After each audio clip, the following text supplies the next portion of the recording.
দেখো বন্ধুরা, তোমরা এই গাছটাকে কে কী নামে চেনো অবশ্যই কমেন্ট করে জানাও। কেউ কেউ বলে এটা নাকি মিষ্টি লাউ গাছ, আবার কেউ কেউ বলে এটা হলো কুমড়ো গাছ। তো আমি কিন্তু কুমড়ো গাছ নামেই চিনি। আর এই গাছটা আমরা কিন্তু লাগাইনি, এমনিতেই হয়েছে। আর দেখো দুটো কুমড়োও কিন্তু ধরেছে। এই যে দেখো, একটা কুমড়ো যেখানে পেকে গেছে আর একটা কুমড়ো হয়েছে দেখো ওই দিকে। তখন এই কুমড়োটাই আজকে আমরা তুলে নেব রান্নার জন্য।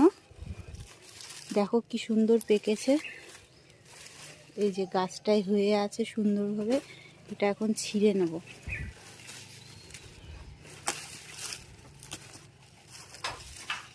দেখো, আর দেখো এর উপরটায় ঠিক আছে একটা মালটা লেবু গাছ। আর এই দেখো মালটা লেবু এসেছে কত। আর এই যে ঠিক আমাদের ঘরটা